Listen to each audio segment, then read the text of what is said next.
The feeling with which the people endured the sight of Rebecca Nurse and George Burroughs and Martha Corey hang like common felons was a feeling of tension that must soon give way. The accusing girls did not appreciate this point. They became overweeningly bold and aimed too high. Increase Mather, president of Harvard College, had expressed his disapproval of the methods of the court, and a member of his family was accused. Then the girls cried out against Reverend Samuel Willard, pastor of the Old South Church in Boston, a man of as much eminence in his day as the late Phillips Brooks.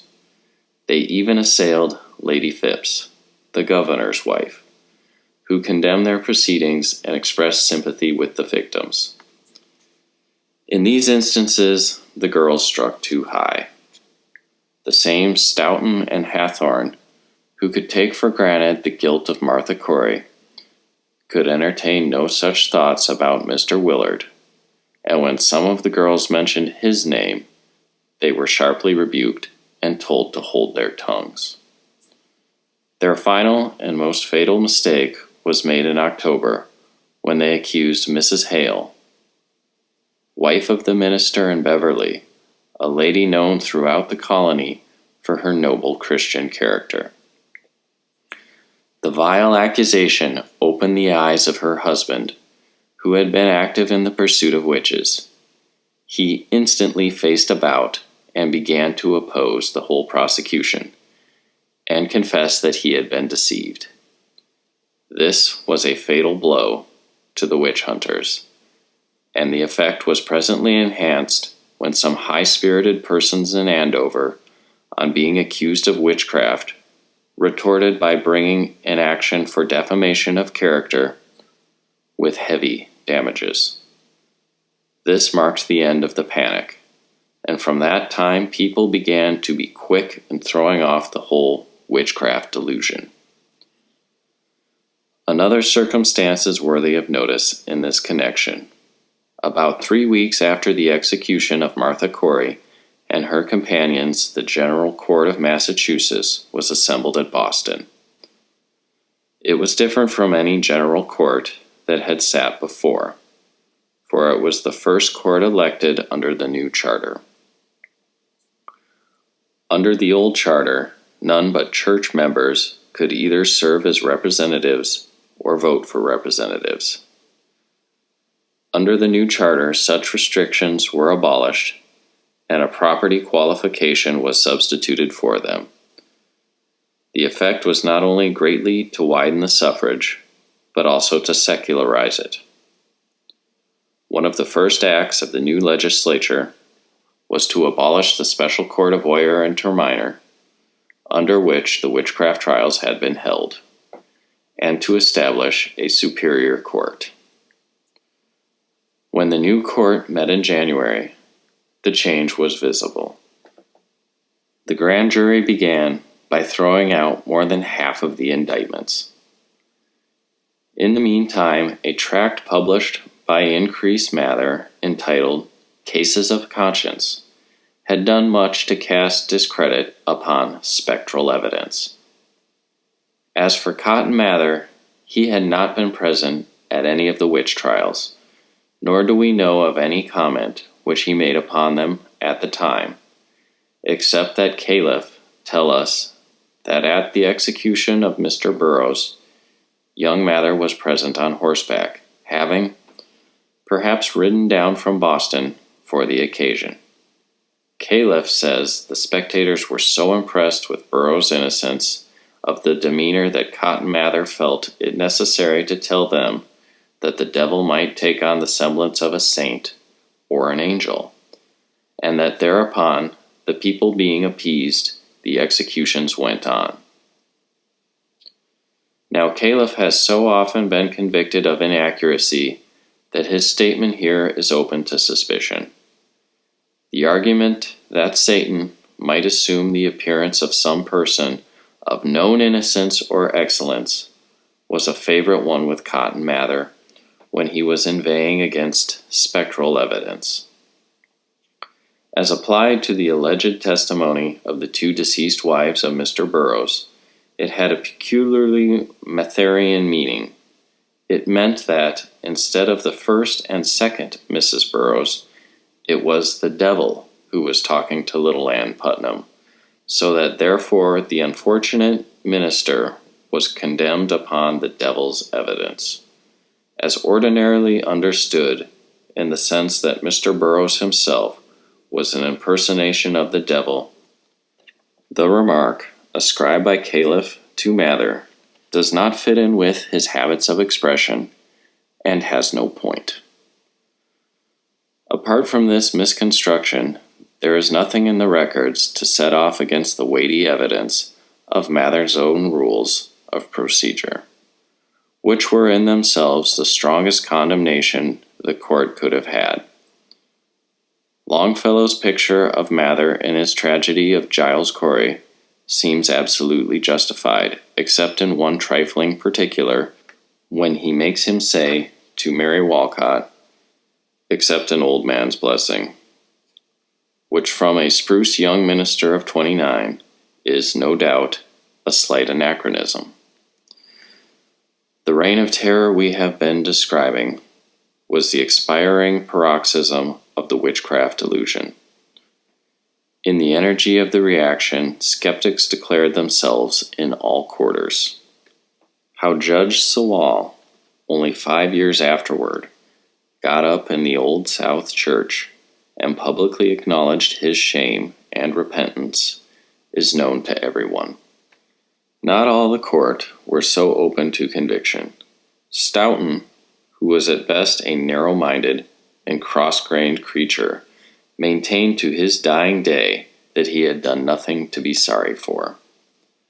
Of the wretched children, one of the most active, Ann Putnam, 14 years afterward, humbled herself before the village church at Salem, and declared that she had been instrumental with others in bringing upon the land the guilt of innocent blood.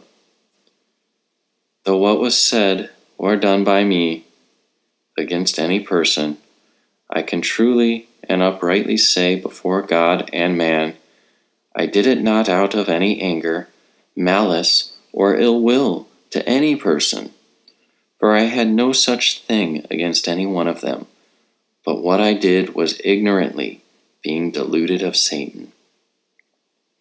And particularly as I was a chief instrument of the accusing goodwife nurse and her 2 sisters, I desire to lie in the dust and to be humbled for it, in that I was a cause, with others, of so sad a calamity to them and their families.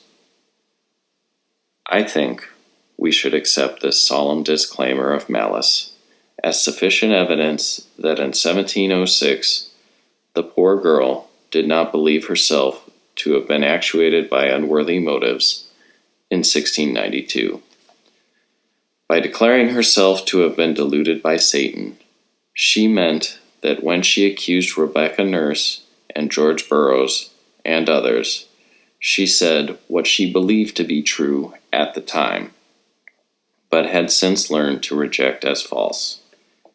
In other words, when a little girl of 12, she believed that she had seen the ghosts of Mr. Burroughs' wives and other persons who said they had been murdered. But as a young woman of 26, she looked back upon this as a delusion and charged it to Satan. This brings us to the question, are we justified in accepting this explanation of Ann Putnam as to her own conduct, and shall we suppose the case to have been substantially the same with the other girls? Did they really have visions of ghosts and black men and yellow birds and devil's autograph books, or was it all a lie? Did they really fall into convulsions and fancy themselves pricked with pins, and cut and bitten, or was all that put on for effect? In this elaborate history, Mr. Upham seems to incline towards the latter view. Certainly the fits came and went, and the ghost stories were told, as if to order, and certainly there was methodical cooperation of some sort, if not collusion, between most, if not all, the girls, and Ann Putnam's mother, and the minister Paris. There can be no doubt as to such cooperation. They all worked together as harmoniously and relentlessly as the cogwheels in a machine. Of the victims from Salem Village and the towns nearby, a large majority were persons against whom either the Putnam family, or the minister, or some of the afflicted girls are known to have entertained a grudge. Others were skeptics whose scoffing remarks were liable to weaken the authority of the accusers. When we have eliminated these two classes, very few names are left. Like the tracks of various beasts which Master Reynard saw, all pointing toward the lion's cave, and none coming out from it, the traces of evidence here all point in the same direction. All point toward methodical cooperation between the accusers. The question remains, however, was this cooperation a case of conscious and deliberate conspiracy, or must we seek some other explanation? The theory of conspiracy toward which Mr. Upham seems inclined offers us a spectacle of astounding wickedness. We are asked to believe that a minister of the gospel and a lady of high position in the community make up their minds to destroy their enemies, and for that purpose employ young girls in their families to pretend illness and bring false accusations, conceived and supported with all the skill of trained actresses. Such a conspiracy is much too diabolical and altogether too elaborate for belief. Moreover, it leaves out of account the most important fact in the whole case. The fact that the accusers, like nearly all the rest of the community, unquestionably believed in the reality of witchcraft. It will not do to invest those poor girls with a 19th century consciousness. The same delusion that conquered learned magistrates led them also astray. Still more, they were doubtless in a morbid mental condition. A large part of Indian medicine consists of convulsive muscular movements, twitching, capering, and groaning, accompanied by an awestruck belief in the presence of some supernatural agency.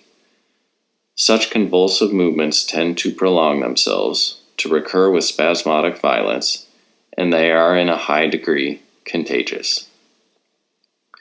Abundant instances may be found among the experiences of revival meetings, where multitudes of ignorant minds are at work, after much the same fashion as the Indians, though in connection with different religious symbols.